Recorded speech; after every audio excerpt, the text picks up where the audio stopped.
بسم الله الرحمن الرحيم.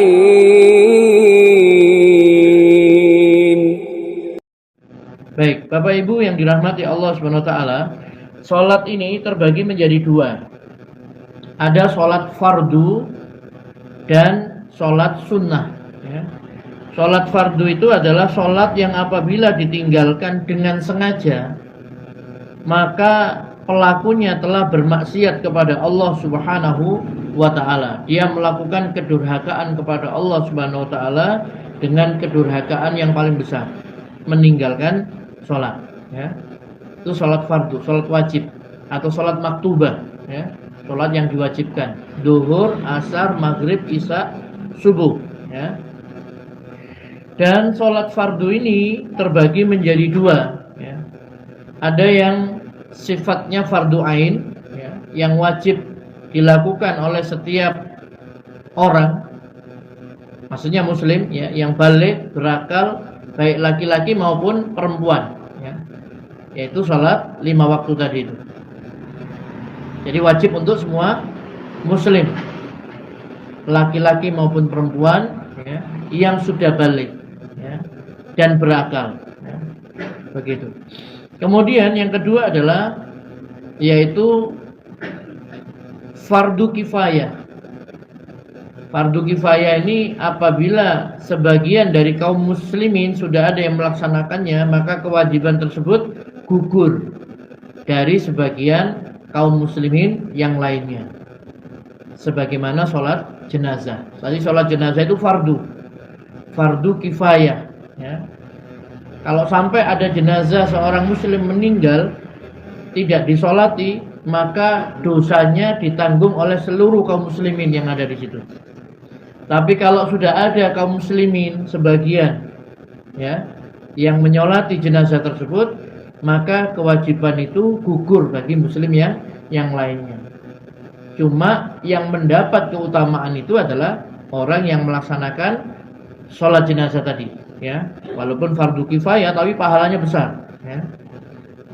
Rasulullah SAW menyebutkan kalau seseorang ini melaksanakan sholat jenazah, maka dia memperoleh pahala sebesar 1 qirot. 1 qirot sebesar gunung Uhud, ya.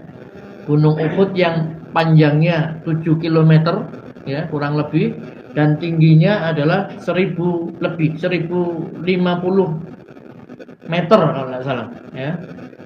Itu kalau orang melaksanakan sholat jenazah. Kalau dia sampai mengiringi jenazah sampai dikebumikan, maka dia mendapat pahala 2 qirot, ya. Makanya ini keutamaan yang sangat besar, ya. Walaupun fardu kifayah tapi keutamaannya sangat besar. Dia mendapat pahala sebesar gunung Uhud, yaitu sholat jenazah. Jadi perawatan jenazah mulai dari memandikan jenazah, mengkafani jenazah, menyolatkan, ya, menguburkan, itu fardu kifayah, ya, begitu. Kemudian yang kedua adalah sholat sunnah. Jadi sholat sunnah adalah sholat yang jika ditinggalkan dengan sengaja, maka pelakunya tidak berarti melakukan kemaksiatan pada Allah. Jadi sholat sunnah itu adalah sholat yang apabila ditinggalkan dengan sengaja, maka pelakunya tidak dianggap dia ini mengerjakan kemaksiatan kepada Allah Subhanahu wa ta'ala.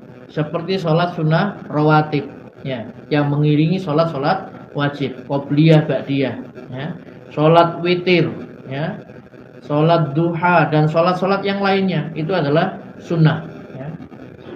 Tetapi sholat sunnah ini sangat dianjurkan, ya, dianjurkan untuk dilaksanakan, ya, karena keutamaannya besar, ya. Nanti sholat sunnah itu akan menutupi kekurangan daripada sholat fardu, ya. Nanti pada hari kiamat Allah itu memerintahkan kepada malaikat untuk memeriksa sholat fardu hamba-hambanya. Kalau sempurna maka ditulis sempurna. Tapi kalau ternyata tidak sempurna, Allah menyuruh malaikat, lihat apakah hambaku itu memiliki sholat nafilah, sholat sunnah. Kalau ada, maka ditutupkan sholat sunnahnya tadi itu, untuk menyempurnakan daripada sholat fardu tadi, ya. Dan memang keutamaannya sangat besar, ya.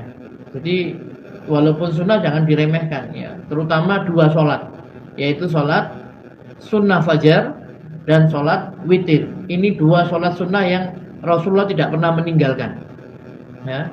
Baik di saat beliau mukim ataupun di saat safar. Kalau yang lain ditinggal sama Nabi, tapi sholat 2 rakaat sebelum subuh dan sholat witir itu beliau selalu mengerjakan, ya. Utamanya sangat besar, ya. Sudah sama-sama kita ketahui 2 rakaat fajar itu lebih baik dari dunia dan seisinya. Rakaatul fajri khairun minad dunya wa ma fiha, ya. Tapi karena ini gaib, ya. Orang kehilangan sholat sunnah 2 rakaat sebelum subuh itu biasa, ya. Lebih berat kalau kehilangan duit 100.000, bingung, ya. 100.000, ya. Nah, tapi kalau kehilangan dunia dan seisinya, tenang-tenang saja, ya. Nah, maka mari, ya, ini keutamaan sangat besar, jangan sampai kita tinggalkan.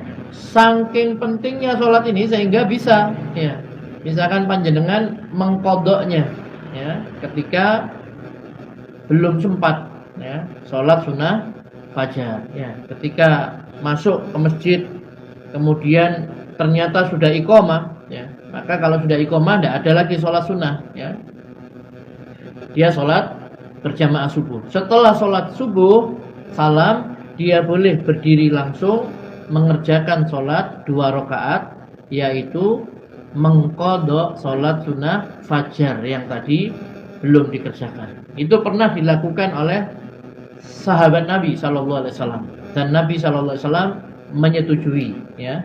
Artinya Rasulullah SAW tidak menegur sahabat yang mengqadha sholat sunnah fajar tadi itu. Atau menurut sebagian para ulama nanti dikerjakan setelah waktu duha, ya. Karena alasannya tidak ada sholat sunnah setelah subuh, ya, seperti itu. Monggo pilih, pokoknya jangan ditinggalkan, ya. Mau melaksanakan setelah sholat subuh langsung boleh karena ada sunnah tadi, ya. Sunnah takririyah, ya. Sunnah takririyah itu adalah apa istilahnya, persetujuan Nabi, ya, atas apa yang dikerjakan sahabat, ya. Jadi Nabi tidak pernah memerintahkan, Nabi tidak pernah mengerjakan. Ada sahabat yang mengerjakan sunnah fajar tadi itu, ya, mengqadha, ya, setelah sholat subuh, dan Nabi SAW mendiamkan, ya. Nah, ini juga merupakan sunnah, ya, seperti itu. Eman-eman Pak, lebih baik daripada dunia dan seisinya, ya, begitu. Termasuk witir, ya. Kita disuruh melaksanakan witir. Kalau tidak bisa ya setelah apa? Sebelum tidur, ya. 3 rakaat, ya. Atau minimal 1 rakaat tidak apa-apa, ya, begitu. Baik, Bapak Ibu yang dirahmati Allah SWT, jadi itu pembagian sholat, ya. Ada yang fardu, ada yang sunnah. Sholat fardu itu ada 2, fardu ain dan fardu kifayah, ya. Seperti sholat sunnah nanti sebenarnya juga ada pembagian juga. Ada sholat sunnah yang muakkadah, ada yang ghairu muakkadah. Sholat sunnah yang sangat ditekankan, ya, hampir wajib. Ya. Salah satunya adalah sholat witir tadi itu, ya, yang Nabi tidak pernah meninggalkan.